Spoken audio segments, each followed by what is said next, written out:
Setelah makan malam perpisahan dengan mantan suamiku, aku pindah, memulai hidup baru sendirian di Ubud, Bali. Sementara itu, dia mewujudkan mimpinya dengan menikahi sekretarisnya. Namun, sebuah ucapan santai dari salah seorang tamu di pesta pernikahan itu membuat mantan suamiku seketika kehilangan akal sehatnya. Aku mendorong pintu kaca berat restoran kenangan kami. Lonceng kuningan berdentang pelan. Aroma familiar dari steak tenderloin saus lada hitam, aroma yang dulu kuanggap sebagai aroma kebahagiaan, langsung memenuhi indera penciumanku. 8 tahun lalu, mantan suamiku, Baskara, melamarku di meja pojok itu. Hari ini, aku memesan meja yang sama dan memesan steak favoritnya sebagai perjamuan perpisahan terakhir kami. Di atas kertas, status kami sebagai suami istri akan segera berakhir. Namun, malam ini adalah ritual terakhir untuk memutus ikatan emosional yang masih tersisa. Dia datang terlambat 15 menit. Kemeja putih yang ia kenakan adalah kemeja yang sama yang kusetrika licin seminggu lalu, sebelum aku mengemasi barang-barangku dari apartemen kami. Baskara menarik kursi dan duduk tanpa permintaan maaf, bahkan tanpa menatap wajahku. Matanya terpaku pada ponsel, jarinya menggulir layar dengan cepat. Sesekali, senyum sinis muncul di wajah yang pernah kucintai sepenuh hati. Aku tahu betul dengan siapa dia sedang berbicara. Ralin, sekretarisnya yang muda dan cantik. Orang yang menyelinap masuk ke tengah-tengah pernikahan kami, seorang pelayan mengantarkan makanan. Steak Baskara mendesis di atas piring panas, asap harum mengepul. Dia mengambil pisau dan garpu, memotong sepotong daging, dan mengunyahnya dengan tatapan kosong. Aku memesan makanan favoritmu, ucapku, memecah keheningan yang canggung. Jawabnya singkat, tanpa mengalihkan pandangan dari ponselnya. Aku menatap pria di hadapanku. Sikap dinginnya tidak lagi menyakitiku. Yang ada hanyalah perasaan lega yang luar biasa. Gelas anggur merah di atas meja sedikit bergetar. Aku menyesapnya. Rasa pahit anggur membantuku menenangkan diri. Setelah semua dokumen beres, aku sudah membeli tiket, kataku dengan nada datar. Aku akan langsung pindah ke Ubud begitu semuanya selesai. Kali ini, jarinya berhenti bergerak. Dia mengangkat kepala, kilatan keterkejutan melintas di wajahnya sebelum digantikan oleh sikap acuh tak acuh seperti biasa. Ubud? Mau apa kau di sana? Nenek mewariskan sebuah rumah kecil di dekat sana, di Tegalalang. Aku akan menetap di sana. Kukira dia akan bertanya lebih banyak. Mungkin berpura-pura menahanku, atau setidaknya mengucapkan semoga berhasil dengan setengah hati. Tapi tidak. Baskara hanya mengangkat bahu seolah-olah aku baru saja memberitahukan ramalan cuaca esok hari. Terserah kau saja. Baguslah, katanya, dan senyum itu muncul lagi. Aku dan Ralin juga sedang mempersiapkan pernikahan. Dia pantas mendapatkan upacara yang megah. Ralin tidak sepertimu, Kirana. Dia tahu apa yang dia inginkan, dan tahu cara membuatku bahagia. Aku hampir tertawa. Dia benar. Aku tidak seperti Raline. Aku tidak bisa berpura-pura lemah. Aku tidak bisa menggunakan air mata untuk menuntut sesuatu. Dan tentu saja, aku tidak tahu cara tidur dengan suami orang lain, tapi aku tidak mengatakannya. Aku hanya mengangguk. Kalau begitu, selamat untuk kalian berdua. Makan malam berakhir dengan cepat dalam keheningan.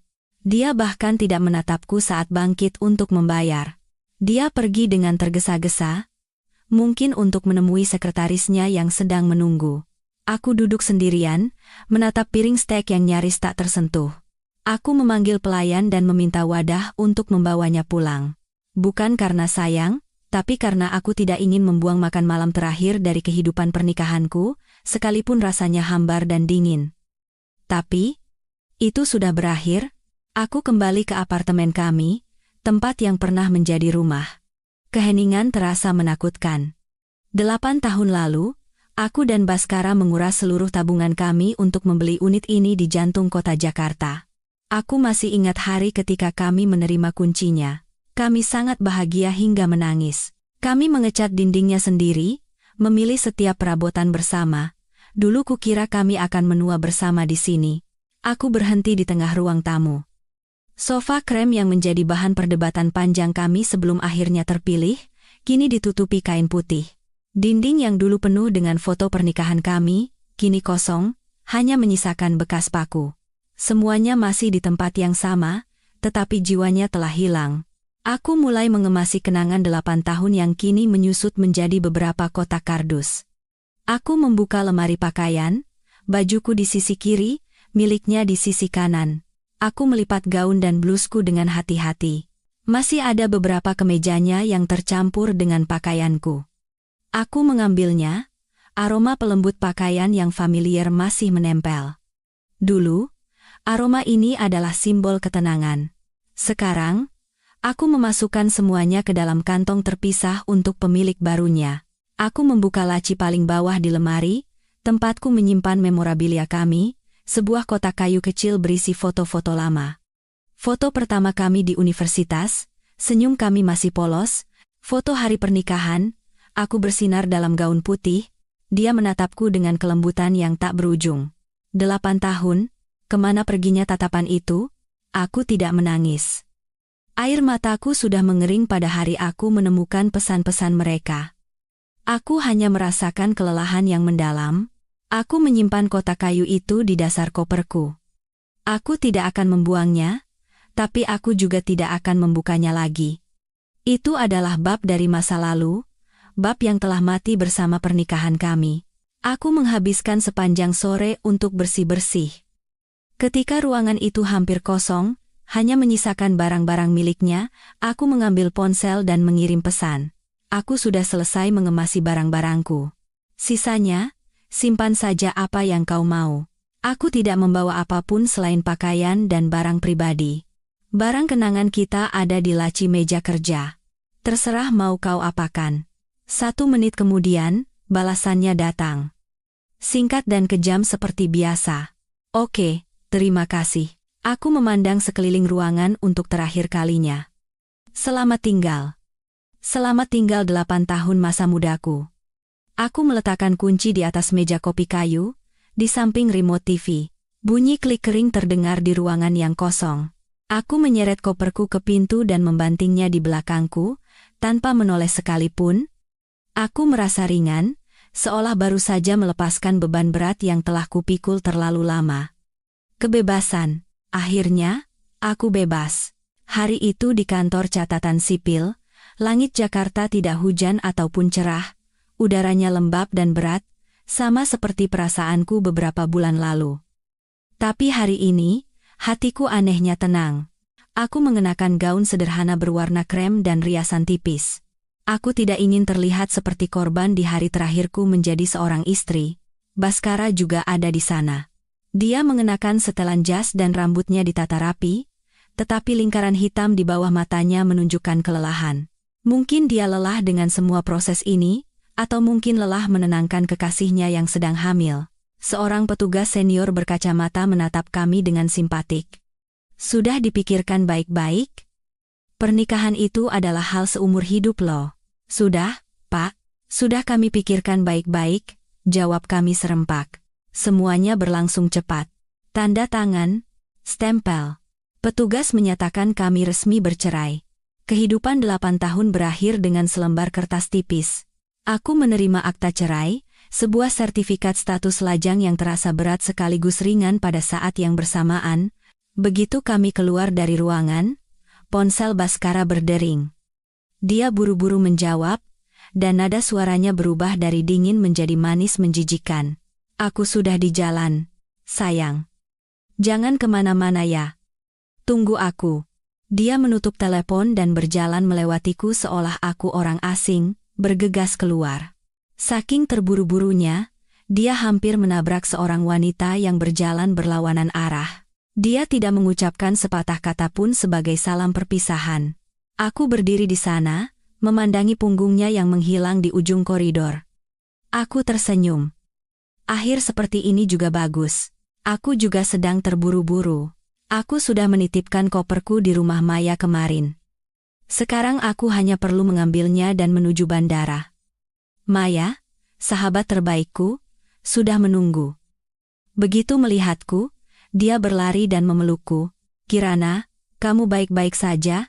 Suaranya penuh kekhawatiran. Aku baik-baik saja. kataku sambil menepuk punggungnya pelan. Lebih baik dari sebelumnya. Maya memeriksaku dari ujung kepala sampai ujung kaki, lalu mengerutkan kening. Baik-baik saja, bagaimana? Wajahmu pucat seperti kertas. Apa kamu yakin bisa bertahan sendirian di sana?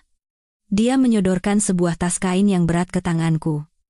Ini ada abon sapi kualitas terbaik, dendeng balado dari rumahku, sama sambal matah. Aku tahu kamu belum terbiasa dengan makanan di sana. Kalau kangen rumah, makan ini biar tidak sedih. Aku tertawa meskipun tenggorokanku tercekat. Di saat terburukku, aku masih memiliki seseorang yang benar-benar peduli. Terima kasih, Maya. Cuma kamu yang mengerti aku.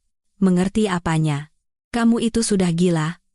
Pokoknya kamu harus hidup dengan baik di sana, ya. Dandan yang cantik, jadi kaya raya. Biar si brengsek itu menyesal sampai mati, dan jangan pernah menangis lagi untuk pria bodoh seperti dia. Mengerti? Kami duduk mengobrol tentang hal-hal sepele di sebuah kafe di bandara. Maya memberiku 1001 nasihat, dari cara mencari teman hingga cara waspada terhadap pria asing. Dia berbicara begitu banyak sehingga aku hanya bisa mengangguk dan tersenyum. Aku tahu dia sedang berusaha memberiku semangat, mengisi kekosongan di saat-saat terakhir kami bersama. Waktunya aku masuk ke ruang tunggu. Kami berpelukan erat di depan gerbang keberangkatan. Jaga diri baik-baik ya, bisiknya. Kalau ada apa-apa, telepon aku. Kamu juga. Nanti kalau sudah sampai, aku telepon. Dia melepaskanku, tetapi raut wajahnya ragu-ragu. Kirana, ada satu hal yang aku tidak tahu harus memberitahumu atau tidak. Apa? Aku mengerutkan kening. Sudah sampai tahap ini, apalagi yang tidak bisa aku terima? Katakan saja. Maya menarik napas dalam-dalam dan mendekat untuk berbisik di telingaku. Raline sedang hamil. Aku terdiam sejenak. Bukan karena terkejut, tapi karena betapa konyolnya semua ini. Jadi ini sebabnya dia begitu terburu-buru ingin bercerai. Ini sebabnya dia tidak menginginkan harta gonogini apapun, hanya ingin aku segera menandatangani dokumen. Oh, aku tersenyum tipis. Wah, keberuntungan ganda. Ya, bukan cuma itu, lanjut Maya dengan wajah penuh kejijikan. Mereka akan mengadakan pesta pernikahan yang super mewah dan megah. Suamiku dengar akan diadakan di Grand Ballroom Hotel Mulia. Mereka memesan seluruh ruangan. Si Raline itu ingin pernikahan abad ini untuk pamer ke seluruh dunia. Benar-benar tipikal wanita penggoda tak tahu malu. Biarkan saja mereka melakukan apa yang mereka mau. Aku menggelengkan kepala. Aku sudah tidak peduli. Dan aku benar-benar tidak peduli. Rasa sakit itu telah menjadi bekas luka. Sekarang, mendengar berita tentang mereka hanya membuatku merasa semua itu menggelikan, pria serakah dan wanita egois. Mereka memang cocok, tapi aku khawatir padamu. Maya mencoba melanjutkan. Aku harus pergi. Aku memotongnya. Pesawat tidak akan menunggu. Aku memeluknya sekali lagi dengan cepat dan berbalik badan dengan tegas. Aku berjalan melewati pemeriksaan keamanan tanpa menoleh ke belakang. Aku bisa merasakan tatapan Maya mengikutiku. Setelah duduk di kursiku, aku mematikan ponsel. Saat pesawat lepas landas dari Jakarta, meninggalkan kota kelabu itu di belakang dan menuju pemandangan hijau di Pulau Dewata, aku tahu kehidupan baru sedang menantiku. Dan dalam kehidupan itu, tidak akan ada tempat untuk Baskara atau Raline. Aku mengeluarkan ponselku, mematahkan kartu SIM lama, dan membuangnya ke tempat sampah. Aku memblokir semua kemungkinan kontak dengannya. Memutusnya hingga ke akar. Selamat tinggal, masa lalu. Penerbangan memakan waktu beberapa jam. Aku hampir tidak tidur. Aku membaca novel karya penulis Indonesia, mencoba terhubung kembali dengan budaya yang telah lama kutinggalkan. Ketika pesawat mulai melambat dan pengumuman terdengar bahwa kami telah tiba, jantungku berdebar kencang. Aku turun dari pesawat. Udara segar dan lembab khas Bali langsung menerpa paru-paruku. Begitu murni dan bersih. Berbeda dengan udara pengap di ibu kota. Langit berwarna biru pekat tanpa awan, dan matahari bersinar cerah namun tidak menyengat. Aku memanggil taksi menuju Ubud. Sopirnya adalah seorang pria paruh baya yang ramah. Melihat penampilanku, Dia mencoba berbicara bahasa Inggris terpatah-patah. Pertama kali ke Bali, Mbak? Tidak juga, Pak, jawabku dengan senyum dalam bahasa Indonesia yang fasih. Dulu waktu kecil sering kesini bersama nenek. Sekarang saya kembali untuk tinggal di rumah beliau. Sopir itu terkejut, lalu tertawa. Wah, bagus sekali. Bicaranya fasih sekali. Ubud itu daerah yang sangat indah. Mak pasti suka. Mobil melaju meninggalkan area kota, menuju pedesaan. Gedung-gedung tinggi digantikan oleh jalanan yang dinaungi pepohonan rindang, sawah hijau yang subur, dan rumah-rumah bergaya Bali yang menawan. Pemandangannya begitu damai hingga aku menurunkan kaca jendela dan menghirup napas dalam-dalam. Udaranya beraroma rumput basah, tanah lembab, dan bunga Kamboja. Aku tahu keputusanku sudah benar. Taksi berhenti di depan sebuah tembok batu tua yang ditumbuhi tanaman rambat, dengan sebuah gerbang kayu berwarna biru pudar. Aku membayar sopir dan menyeret koperku yang berat ke dalam. Rumah nenekku muncul di hadapanku. Bukan sebuah mansion mewah, melainkan rumah kayu jati 2 lantai yang hangat dengan atap genting tanah liat. Yang membuatku terkesima adalah tamannya. Itu adalah ledakan warna. Mawar rambat menutupi dinding, bugenvil berwarna ungu tua dan merah muda mekar dalam rumpun besar, dan ada pohon mangga kecil yang sedang berbuah lebat. Sebelum meninggal, nenek telah menyewa sebuah perusahaan untuk merawat rumah dan taman. Aku memasukkan kunci tua ke lubang kunci. Pintu kayu yang berat terbuka dengan derit pelan. Di dalam, semuanya bersih dan nyaman. Perabotannya terbuat dari kayu jati solid bergaya ukiran Jepara. Sebuah perapian batu berdiri megah di ruang tamu, di samping kursi berlengan dengan kain pelapis bermotif bunga kesukaan nenek. Cahaya senja menerobos melalui jendela besar, melukiskan bayangan keemasan di lantai. Aku meletakkan koperku dan mulai menjelajahi rumah. Dapur kecil dengan panci-panci tembaga tergantung di dinding. Kamar tidurku di lantai atas memiliki balkon yang menghadap langsung ke taman. Semuanya terawat dengan baik. Seolah-olah nenek tahu suatu hari nanti aku akan kembali. Aku membuka pintu balkon. Angin sejuk bertiup, membawa aroma mawar. Aku berdiri di sana dengan mata terpejam. Semua kesedihan dan rasa sakit dari kehidupan pernikahanku yang lama seolah sirna bersama angin itu. Aku bukan lagi Kirana, istri yang terbuang. Aku adalah Kirana, cucu dari nenek, pemilik rumah ini. Aku sudah pulang. Setelah seminggu beristirahat dan menata hidup, aku mulai mencari pekerjaan. Aku lulusan S2 Desain Interior dan memiliki sedikit pengalaman di Jakarta. Aku tidak ingin mencari pekerjaan di kota besar, tapi di Ubud atau daerah sekitarnya. Aku menginginkan kehidupan yang tenang, tidak terburu-buru, tanpa persaingan. Aku menyiapkan CV dan mulai mengirimkannya ke studio-studio desain kecil di daerah itu. Keberuntungan berpihak padaku lebih cepat dari yang kuduga. 3 hari kemudian, aku menerima email panggilan wawancara dari Andara Studio, sebuah studio kecil namun bereputasi baik di Ubud. Aku mempersiapkan diri dengan serius, memilih setelan yang rapi dan meninjau kembali istilah-istilah teknis profesiku. Studio itu terletak di sebuah gang kecil, tersembunyi di balik rimbunnya pohon Kamboja. Aku diwawancarai oleh Pak Aditya, pemilik studio. Usianya sekitar 40-an, dengan rambut kokelat yang sedikit berantakan dan mata hijau yang hangat dan sangat ramah. Dia melihat portofolioku dengan saksama, mengangguk-angguk saat melihat proyek-proyekku sebelumnya. Riwayat Anda sangat mengesankan, Bu Kirana, kata Pak Aditya dengan suara yang dalam dan tenang, tapi mengapa memilih studio kecil di Ubud ketimbang perusahaan besar di Jakarta? Aku tersenyum dan menjawab dengan tulus. Saya kembali untuk tinggal di rumah nenek saya, Pak.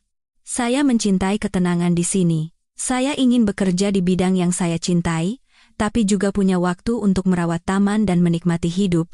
Saya rasa, kualitas pekerjaan tidak bergantung pada ukuran perusahaan.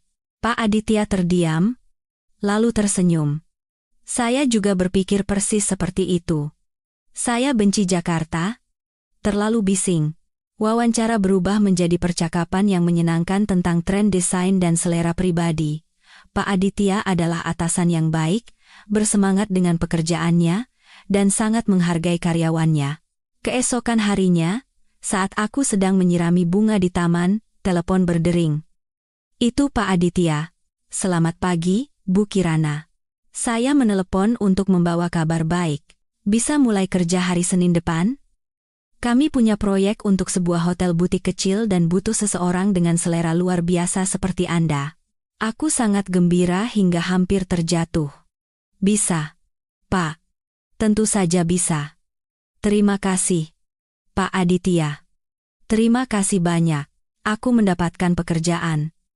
Pekerjaan yang kucintai, di tempat yang kucintai, kehidupan baruku telah benar-benar dimulai. Rutinitas baruku terbentuk dengan cepat. Aku bangun pukul 06.30 setiap pagi, bukan karena alarm yang berisik, tetapi karena suara kicau burung di luar jendela.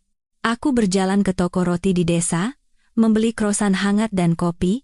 Aroma mentega dan kopi di pagi hari membuatku bersemangat. Aku berjalan kaki ke kantor. Studio itu hanya berjarak 15 menit dari rumah. Jalannya dinaungi pepohonan dan melintasi sebuah jembatan batu tua di atas sungai kecil. Rekan-rekan kerja di studio sangat baik. Kami hanya berlima, termasuk Pak Aditya. Mereka menyambutku dengan hangat, membantuku dengan logat lokal dengan sabar, dan sering memuji makanan yang kubawa untuk mereka. Pak Aditya adalah atasan yang luar biasa.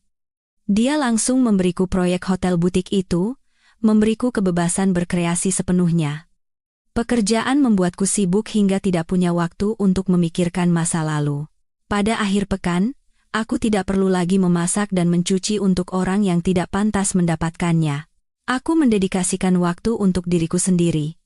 Bersepeda di sepanjang sungai, pergi ke pasar barang antik, atau sekadar duduk membaca buku di taman.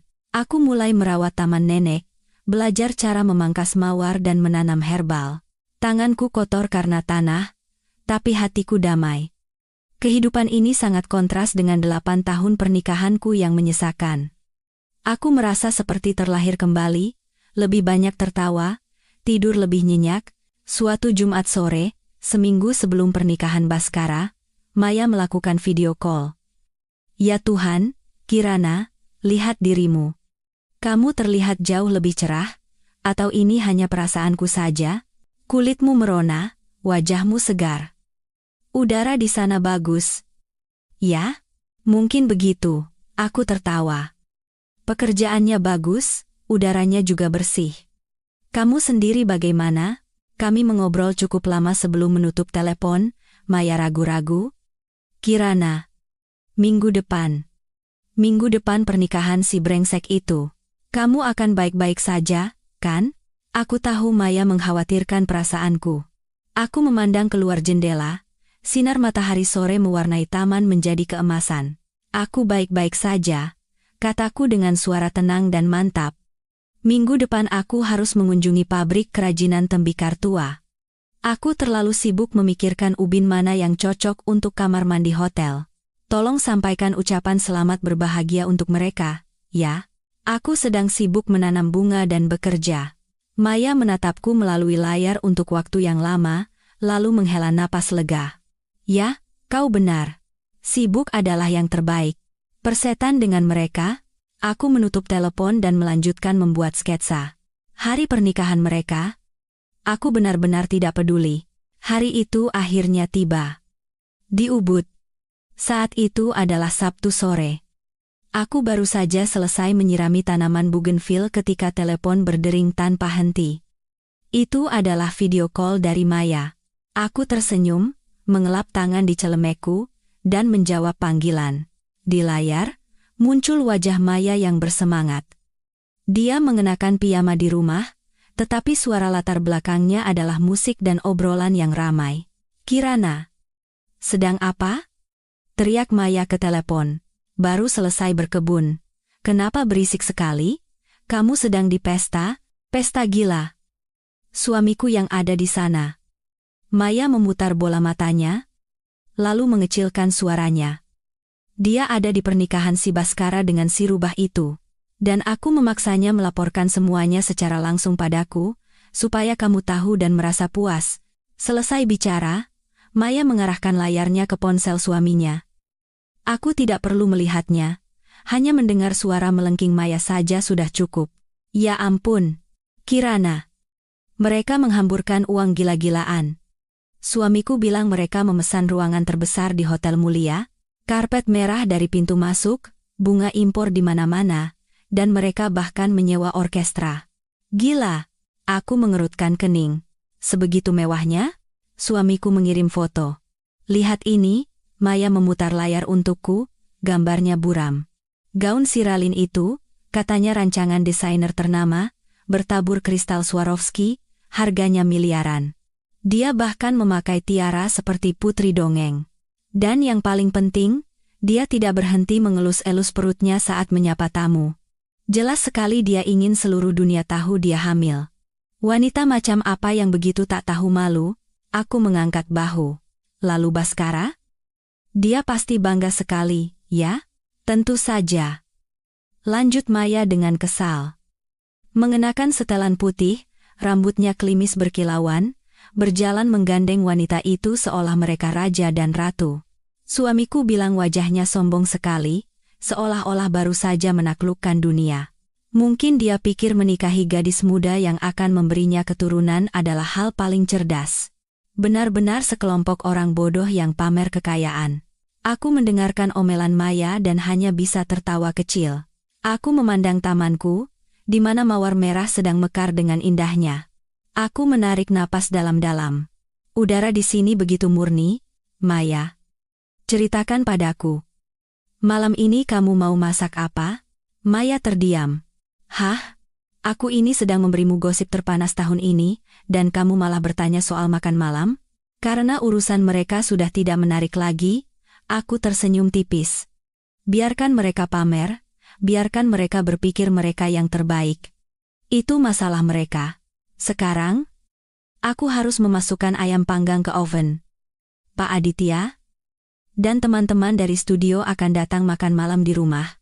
Maya menatapku lekat melalui layar, lalu tertawa terbahak-bahak. Astaga, Kirana, kamu seperti sudah mencapai pencerahan. Kamu benar. Untuk apa peduli dengan orang-orang itu? Sana, panggang ayammu. Selamat menikmati ya. Kalau ada berita baru, aku akan telepon untuk episode selanjutnya. Kami menutup telepon. Aku melepas celemek, mencuci tangan, dan mulai menyiapkan makan malam. Tawa mereka, kemewahan mereka, semua itu berada setengah dunia jauhnya. Dan untuk pertama kalinya dalam 8 tahun, aku menyadari bahwa aku tidak merasa cemburu atau sakit hati sedikit pun. Mereka tampak seperti orang asing, dan hidupku sekarang benar-benar milikku. Kukira cerita pernikahan itu akan berakhir dengan telepon dari Maya. Aku bersenang-senang dengan Pak Aditya dan rekan-rekanku. Kami minum anggur, makan ayam panggang herbal, dan berdiskusi seru tentang proyek hotel. Pekerjaan berjalan lancar, dan Pak Aditya tidak henti-hentinya memuji ide-ideku. Namun keesokan paginya, saat aku baru bangun, menyeduh kopi, dan melangkah ke balkon untuk menghirup udara segar, telepon berdering lagi. Itu Maya. Di Jakarta, saat itu mungkin sudah sore. Aku sedikit terkejut. Ada apa? Laporan langsung lagi, kataku, bercanda sambil menyeruput kopi. Tapi suara Maya di seberang sana berbeda dari kemarin. Bukan lagi kekesalan, melainkan kegembiraan yang meluap-luap, seolah-olah dia baru saja memenangkan lotre. Kirana. Kirana. Kamu sedang duduk atau berdiri? Suaranya melengking. Berdiri. Kenapa senang sekali? Duduk sekarang juga. Duduk. Aku akan memberitahumu sesuatu yang akan membuatmu jatuh dari kursi. Drama terbaik dalam sejarah baru saja dimulai. Suamiku baru pulang dan menceritakan semuanya. Aku tidak bisa berhenti tertawa. Karena penasaran, aku menarik sebuah kursi dan duduk. Oke. Sudah duduk. Apa yang terjadi? Hahaha. Maya tertawa panjang. Ternyata, di pesta pernikahan kemarin, ada tamu tak diundang. Coba tebak siapa? Aku mengerutkan kening. Mana aku tahu? Pak De Budi. Teman nenekmu, aku hampir tersedak kopi. Pak De Budi? Apa yang beliau lakukan di sana? Beliau kan tidak kenal Baskara. Nah, itu bagian terbaiknya. Kata Maya dengan nada seperti seorang aktris drama. Ternyata, ayah Baskara pernah punya bisnis kecil dengan Pak De Budi bertahun-tahun lalu dan masih berhubungan, dan kamu tahu sendiri kan Pak Demu itu, mulutnya tidak bisa direm, apalagi kalau sudah minum. Beliau baru saja pulang dari Bali mengunjungi putranya dan mampir ke Jakarta. Aku mulai membayangkan Pak De Budi dengan suaranya yang keras berada di tengah-tengah pesta pernikahan palsu itu. Lalu apa yang terjadi? Tanyaku, mulai tertarik. Suamiku bilang, di akhir pesta, Pak De Budi sudah mabuk. Beliau duduk bersama teman-temannya dan mulai bercerita. Maya merendahkan suaranya, menirukan gaya Pak De Budi. Wah, kalian tahu tidak? Saya baru saja pulang dari Bali, mengunjungi anak saya. Sempat mampir ke Ubud juga, daerah yang asri sekali di sana. Jantungku berdebar kencang. Ubud, apa beliau bertemu denganku? Tepat sekali, seru Maya. Suamiku bilang. Pak De Budi melanjutkan dengan suara keras. Saya bertemu Kirana di sana, cucu dari sahabat baik saya yang sudah almarhumah. Wah, sekarang dia makin cantik dan hebat. Tinggal di rumah gaya Bali dengan taman mawar warisan neneknya, hidup seperti ratu. Aku tercengang. Memang benar, aku bertemu Pak De Budi minggu lalu di pasar. Beliau memanggilku, dan kami mengobrol beberapa menit. Aku sempat menawarinya mampir ke rumah, tapi beliau bilang sedang terburu-buru ke bandara. Aku tidak pernah menyangka ceritanya akan berakhir seperti ini. Maya terus berbicara tanpa henti. Pak Demu mulai menceritakan kehidupanmu kepada semua orang yang mau mendengarkan. Dan dengan suaranya yang seperti itu, meja sebelah pun bisa dengar semua. Perasaan tidak nyaman merayap di hatiku. Cerita ini, yang diceritakan di pesta pernikahan Baskara, rasanya bukan sekadar kebetulan. Suamiku bilang. Lanjut Maya dengan semakin bersemangat. Saat Pak De Budi mulai membicarakanmu, kebetulan Baskara dan Ralin sedang berjalan berterima kasih kepada tamu di meja sebelah. Mereka mendengar semuanya, setiap kata. Aku menahan napas. Maya berdeham, melanjutkan aktingnya. Pak De Budi berteriak, Kirana itu hebat sekali. Loh, sekarang kerja di studio desain di sana. Bosnya, orang baik sekali, sayang sekali sama cucu saya itu. Tidak berhenti memujinya. Katanya baru dapat kontrak desain hotel mewah. Buah jatuh tidak jauh dari pohonnya, memang. Hebat dan pekerja keras seperti neneknya. Aku bisa membayangkan wajah Baskara saat itu. Dia yang selalu meremehkan pekerjaanku, yang menganggapku hanya puas dengan keadaan dan bergantung padanya. Tapi tunggu, Kirana. Ada yang lebih seru lagi. Teriak Maya, tidak bisa menahan kegembiraannya lagi. Ini puncaknya. Teman di meja Pak Demu bertanya. Wah, sehebat itu ya? Pasti gajinya besar sekali. Lalu Pak De Budimu menjawab sambil melambaikan tangan. Gaji apa? Gaji itu cuma untuk jajan. Neneknya itu sayang sekali sama cucu yang satu ini. Bukan hanya mewariskan rumah dan taman mawar, tapi juga warisan yang jumlahnya fantastis. Katanya sampai ratusan miliar. Sekarang Kirana itu jadi miliarder yang hidup tenang di Ubud. Hidup mewah, bebas seperti burung, tidak perlu tahan dengan laki-laki brengsek dimanapun. Aku terperangah. Memang benar nenek meninggalkan warisan untukku, tapi aku tidak pernah membicarakan jumlahnya kepada siapapun. Aku tidak tahu bagaimana Pak De Budi bisa tahu detail seperti itu, dan lebih parahnya lagi, menceritakannya di tengah pesta pernikahan. Ya Tuhan, Kirana. Suamiku bilang, begitu kata ratusan miliar keluar dari mulut Pak Demu, wajah Baskara berubah dari pucat menjadi hijau. Dia hampir tidak bisa berdiri. Sementara Ralin di sampingnya, mulutnya ternganga, tidak percaya dengan apa yang didengarnya. Orang-orang di sekitar mulai berbisik. Gosip menyebar dengan cepat, mantan istri mempelai pria seorang miliarder, ternyata yang baru saja dia campakkan itu harta karun, dan malah menikahi sekretarisnya. Bisikan itu semakin kencang. Dan tahu tidak apa lagi? Kata Maya, dengan nada seorang pemenang, saat Baskara sedang syok menyadari dia telah membuang tambang emas, Pak De Budimu melancarkan pukulan pamungkasnya. Jantungku terasa diremas. Masih ada lagi? Gosip menyebar ke seluruh ballroom. Baskara dan Ralin berdiri kaku. Ralin mencoba menarik lengan Baskara. Tetapi dia tampak terpaku di tempat. Dan kemudian, Pak Debudi, setelah selesai membicarakanmu, melanjutkan obrolannya dengan temannya. Aku bisa membayangkannya. Keheningan aneh terjadi di sekitar meja Pak Debudi, semua orang memasang telinga. Maya menirukan suara Pak Debudi lagi. Tapi zaman sekarang ini, kawan, banyak sekali penipu. Kalau ketemu sama cewek matre, bisa gawat urusannya. Seperti yang dialami mempelai pria ini, aku tersentak. Beliau bicara sejelas itu? Hampir. Seru Maya. Suamiku bilang Pak Demu melanjutkan, kemarin saya ke bank, ada urusan. Ketemu sama Pak Felix, wakil manajer kredit, teman saya. Nah, si Felix ini cerita lucu. Dia bilang, Bu Raline, sekretarisnya Baskara, pengantin hari ini, datang ke bank minggu lalu dan bikin heboh. Wajah Baskara dan Raline, menurut cerita suami Maya, sudah tidak berwarna sama sekali. Felix cerita, Maya melanjutkan aktingnya, si Ralin itu mau menarik uang dari rekening tabungannya, terus mengeluh ke petugas. Bicaranya keras sekali sampai seisi bank dengar, katanya. Duh, sebel banget. Kirain dapat lotre, dapat bos kaya raya. Ternyata cuma luarnya saja. Sebentar lagi mau menikah, masih harus pinjam uang sama saya. Baru saja saya pinjami 200 juta untuk biaya pernikahan ini. Sial banget. Aku. Hening total menyelimuti ballroom sejenak. Suami Maya bilang dia bahkan bisa mendengar suara es batu kecil jatuh ke dalam gelas. Dua kebenaran meledak bersamaan di hadapan ratusan tamu.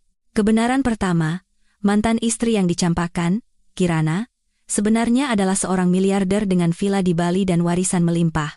Kebenaran kedua, istri baru, Raline, yang pamer dalam gaun miliaran, sebenarnya adalah seorang wanita materialistis, dan mempelai pria, Baskara, yang berlaga hebat, ternyata tidak punya uang, dan harus meminjam dari calon istrinya, untuk membayar pesta pernikahannya sendiri.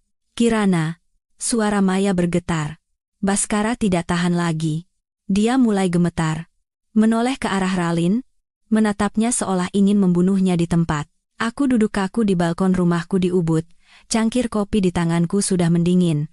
Aku tahu, komedi terbaik dan tragedi terburuk baru saja dimulai. Aku masih duduk membeku, telepon menempel di telinga. Napas Maya di ujung sana terdengar terengah-engah seolah baru saja selesai lari maraton. Suamiku bilang, Maya menarik napas. Momen itu sangat tak terlupakan. Baskara gemetar seperti daun tertiup angin. Seluruh ballroom yang tadinya riuh dengan musik dan tawa, menjadi hening seketika. Ratusan pasang mata tertuju pada kedua tokoh utama itu. Aku bisa membayangkan betapa malunya Baskara. Pria yang hidup untuk citra, yang selalu ingin menunjukkan kesuksesan dan kekuasaannya, kini ditelanjangi di hadapan semua tamu dan mitra bisnisnya. Terbongkar sebagai orang bodoh yang ditipu oleh seorang wanita. Raline, jangan ditanya lagi, lanjut Maya. Dia mencoba meraih lengan Baskara, berbisik, sayang. Kita ke meja lain saja, yuk. Semua orang melihat kita. Tapi Baskara tidak bergerak. Dia menatap Ralin dengan tajam. Suamiku bilang matanya merah menyala. Menakutkan. Gelas sampahnya yang dipegangnya mulai bergetar. Cairan keemasan itu hampir tumpah. Lalu, Maya merendahkan suaranya seolah sedang menceritakan rahasia. Dia berteriak. Tidak. Bukan berteriak. Dia menggeram seperti binatang yang terluka. Bicara. Soal uang 200 juta itu apa-apaan? Beraninya kau meminjamiku uang? Ralin tersentak mundur ketakutan. Tidak, sayang. Dia pasti bercanda. Percayalah padaku, kumohon. Percaya padamu? Baskara tertawa getir. Supaya kau bisa menipuku seperti orang bodoh? Supaya kau bisa menguras uangku sementara aku kehilangan segalanya? Suami Maya mengatakan Baskara tidak menyelesaikan kalimatnya. Dia tidak sanggup mengucapkan kebenaran bahwa dia telah membuang warisan ratusan miliar. Pengungkapan itu, ditambah dengan penipuan di depan matanya, telah menghancurkan kontrol dirinya sepenuhnya. Kirana, teriak Maya. Dia meremas gelas itu. Dia meremas gelas kristal itu dengan tangannya sendiri. Gelasnya pecah di tangannya. Darah mulai mengalir, menetes ke karpet merah. Aku tersentak. Aku tahu Baskara temperamental, tapi aku tidak pernah mengira dia bisa kehilangan kendali sampai sejauh ini. Darah dan sampahnya muncrat kemana-mana, kata suami Maya kepada istrinya, mengenai gaun miliaran Raline. Dia menjerit. Saat itu, Baskara terlihat seperti orang gila. Dia menatap tangannya yang berlumuran darah, lalu mengangkat wajahnya menatap Ralin. Kau menipuku. Bentaknya dengan suara parau. Semua ini salahmu, kau menghancurkan hidupku. Amarahnya meledak. Penyesalan karena kehilanganku, penghinaan karena ditipu Ralin, kemarahan saat menyadari betapa bodohnya dia, semua itu menumpuk dan mengubahnya menjadi orang gila. Dia menyadari di hari pernikahannya sendiri bahwa dia telah melepaskan seorang istri yang baik, kaya, dan berbakat, hanya untuk bersama seorang penipu materialistis yang menguras uangnya untuk pesta pamer ini. Dia telah membuang emas murni ke tempat sampah untuk memungut batu berlapis cat. Lalu setelah itu, tanyaku dengan tenggorokan kering. Kacau balau. Benar-benar kacau balau. Suara Maya masih bergetar. Setelah berteriak kau menghancurkan hidupku, dia mulai merusak barang-barang. Merusak barang? Di pesta pernikahannya sendiri? Iya. Jawab Maya cepat. Dia menyapu menara gelas sampahnya dari meja sebelah. Suara pecahan kaca memekakkan telinga. Dia membalikkan meja makan, lobster, udang, hidangan laut tumpah ke lantai. Para tamu menjerit dan mundur ketakutan. Orang tuanya? Wajah orang tuanya pucat pasi. Mereka berlari menghampirinya. Ayahnya mencoba memeluknya. Baskara, apa yang kau lakukan? Nak? Hentikan. Ini memalukan. Tapi dia mendorong ayahnya sendiri. Dia seperti binatang buas yang mengamuk. Dia menunjuk Ralin, yang berdiri kaku dalam gaun putihnya yang ternoda anggur dan saus. Bikara. Soal kehamilan itu, kau juga membohongiku, kan? Teriaknya. Teriakan itu menggema di seluruh aula. Pertanyaan itu seperti menyulut api. Orang-orang mulai berbisik lebih keras. Ya Tuhan, kehamilannya juga bohong? Pantas saja dia terus mengelus perutnya. Benar-benar akting. Wanita yang mengerikan. Ralin, yang sudah terpojok, melawan balik. Tidak ada lagi jejak kemanisan palsunya. Dia balas berteriak, kamu gila, ya? Beraninya kamu menuduh anakku palsu. Diam. Baskara menamparnya. Dorongan itu begitu kuat sehingga Ralin, yang mengenakan sepatu hak tinggi, kehilangan keseimbangan dan jatuh telentang. Astaga! Seru Maya. Suamiku bilang dia jatuh dan perutnya membentur sudut meja dekorasi. Aku menahan napas. Meskipun aku tidak menyukainya, anak itu tidak bersalah. Apa dia baik-baik saja? Ralin memegangi perutnya, wajahnya pucat seperti kertas, mengerang kesakitan. Melihat itu, Baskara sempat tertegun sejenak, mungkin syok. Tapi saat itulah, Maya berhenti untuk menarik napas. Pak Felix, wakil manajer bank yang diceritakan Pak De Budi, yang datang sebagai mitra perusahaan Baskara, berjalan mendekat. Mungkin ingin mengambil hati Pak De Budi, kata Maya. Dia berbicara dengan suara keras dan jelas. Pak Baskara, harap tenang dulu. Memang benar Bu Raline mengeluh di bank. Saya dengar sendiri dia bilang kondisi keuangan Bapak sedang tidak baik dan dia harus meminjamkan uang 200 juta rupiah. Saya punya salinan rekening korannya di sini. Suami Maya bilang, setelah kalimat itu, ballroom meledak. Konfirmasi dari seorang pegawai bank di tempat itu, tidak ada yang lebih bisa dipercaya. Itu adalah pukulan terakhir. Baskara tidak punya apa-apa lagi untuk dipertaruhkan. Karier, harga diri, cinta, uang semuanya hancur dalam satu malam. Dia menggeram untuk terakhir kalinya, kata Maya, lalu membalikkan meja utama tempat kue pengantin 7 tingkat berada. Krim berhamburan ke udara. Pergi, pergi semuanya. Pesta selesai. Para tamu yang ketakutan berhamburan ke pintu keluar. Bukan hanya untuk pulang, tapi juga untuk mengeluarkan ponsel, merekam foto dan video. Pernikahan abad ini, seperti yang diinginkan Raline, tapi abad kehancuran. Suamiku juga buru-buru lari keluar, Maya menyimpulkan. Dia bilang saat keluar, dia masih mendengar suara Baskara merusak barang dan Ralin menangis sambil mengutuk. Benar-benar sirkus. Sirkus yang menyedihkan. Karma itu nyata, Kirana. Aku menutup telepon dengan hati yang berat. Aku melangkah ke balkon dan memandangi mawar yang tertidur di bawah kabut malam Ubud. Dulu kukira aku akan senang mengetahui mereka menerima akibatnya. Tapi tidak. Aku hanya merasakan kelelahan dan kejenuhan yang mendalam. Kehidupan yang dibangun di atas keserakahan dan kebohongan telah menghancurkan dirinya sendiri dalam sekejap mata. Aku tidak bisa tidur. Gambaran kekacauan di pesta pernikahan itu terus berputar di kepalaku. Keesokan paginya, aku bangun dengan lingkaran hitam di bawah mata. Aku memutuskan untuk tidak lagi mendengarkan berita dari Maya. Kisah mereka, bagiku, sudah selesai. Aku harus fokus pada hidupku sendiri. Aku menghabiskan hari Minggu dengan membuat sketsa. Pekerjaan membantuku melupakan bencana di Jakarta. Tapi di malam hari, saat aku mematikan komputer, telepon bergetar, Maya. Aku menghela napas, berpikir untuk tidak menjawabnya, tapi nada deringnya terus berbunyi. Ada apa lagi, Maya? Aku lelah. Aku tidak ingin tahu apa-apa lagi. Tunggu, tunggu. Suara Maya kembali bersemangat. Hanya ini. Ini adalah akhir dari cerita kemarin. Aku janji setelah ini kau akan tidur nyenyak. Baiklah, gumamku. Dengar. Desaknya. Suamiku baru saja menceritakan ini. Dia bilang saat turun ke parkiran untuk mengambil mobil, dia melihat adegan yang jauh lebih hebat daripada di dalam ballroom. Aku menyerah. Oke, 5 menit. Suamiku melihat Baskara dan Ralin bertengkar hebat di parkiran, kata Maya. Di samping mereka ada orang tua Ralin, berdiri dengan wajah sedih, mencoba mengajak putri mereka pulang. Tidak ke rumah sakit? Aku heran. Setelah jatuh seperti itu semua drama. Maya tertawa sinis. Suamiku bersembunyi di balik pilar dan mendengar semuanya. Raline tidak lagi berpura-pura menjadi korban yang menyedihkan. Dia berdiri berkacak pinggang, membentak Baskara. Maya berdeham, menirukan suara Ralin. Dasar gila? Kau membuatku malu di depan seluruh dunia?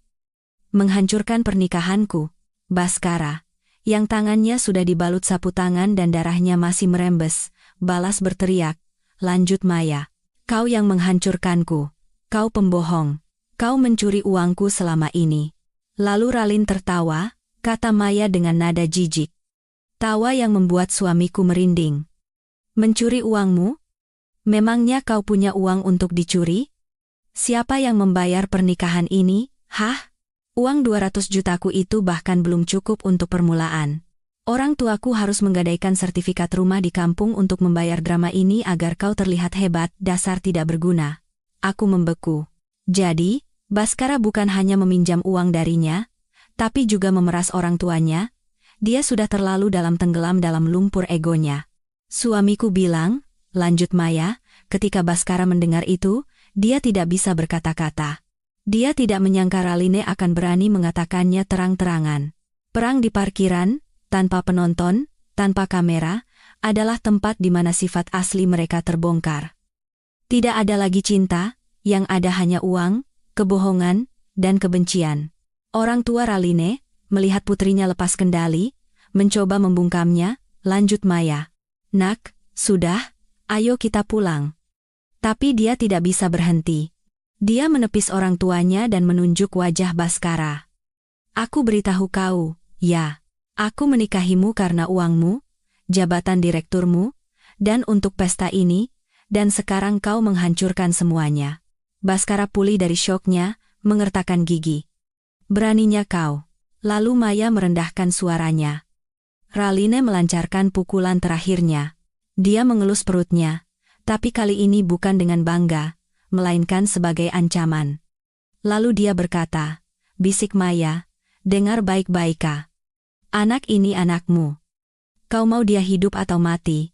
Balik nama apartemen di pusat kota itu atas namaku, dan beri aku uang tunai 10 miliar lagi. Kalau tidak, besok aku akan aborsi. Setelah itu, aku akan pergi ke kantormu dan memberitahu semua mitra bisnismu orang seperti apa kau ini. Darahku terasa membeku. Menggunakan anaknya sendiri sebagai alat pemerasan, itu terlalu kejam. Apa yang Baskara lakukan? Tanyaku. Suamiku bilang. Baskara berdiri diam sejenak, lalu tertawa, tawa yang lebih menakutkan dari teriakannya. Dia melompat ke mobilnya. Meskipun Ralin mencoba menghalangi, dia tancap gas, nyaris menabraknya, dan pergi. Meninggalkan Ralin dan orang tuanya di parkiran, di tengah puing-puing pernikahan mewah mereka. Kami terdiam sejenak. Maya, aku curiga soal kehamilannya. Aku juga. Potongnya. Suamiku bilang, saat jatuh kelihatannya memang keras. Tapi tidak lama kemudian dia sudah bisa berdiri dan berteriak di parkiran dengan energi penuh. Aku curiga kehamilannya bohong, atau dia hanya menggunakan hasil tes pack palsu untuk menipu Baskara. Menggunakannya untuk memaksa menikah, dan sekarang untuk memeras uang. Aku menghela napas panjang. Entah itu benar atau bohong, anak itu tetaplah korban. Sudahlah. Kirana, kata Maya dengan nada lelah. Anggap saja drama ini selesai. Dua orang serakah dan pembohong saling menghancurkan. Impas. Sekarang pergilah tidur. Aku juga butuh istirahat. Terlalu banyak drama ini melelahkan. Aku menutup telepon, memandang ke dalam kegelapan. Ubud begitu tenang. Suara jangkrik terdengar di taman. Aku sadar, badai di Jakarta telah berlalu, dan itu tidak ada hubungannya lagi denganku. Aku meminta Maya untuk tidak menceritakan apapun lagi tentang mereka. Aku tidak ingin sampah dari masa lalu mengotori masa kiniku yang bersih. Aku mencurahkan seluruh energiku pada pekerjaan, pada proyek hotel. Namun, sebulan kemudian, dalam salah satu obrolan telepon kami, Maya tidak bisa menahannya. Kirana, aku harus memberitahumu tentang Baskara. Ini benar-benar sudah meledak. Kali ini suaranya serius. Kariernya sudah tamat. Suamiku bilang. Setelah skandal video dia merusak pesta pernikahan dan membentak Raline menjadi viral, meskipun cepat dihapus, semua mitra pentingnya sudah melihat, dan mereka membatalkan kontrak berbondong-bondong. Mitra terbesar dari grup investasi Jepang mengirim surat pemutusan kerja sama seketika. Mereka bilang tidak bisa bekerja dengan orang yang moralnya dipertanyakan, tidak bisa mengontrol emosi, dan memperlakukan keluarga dengan kejam.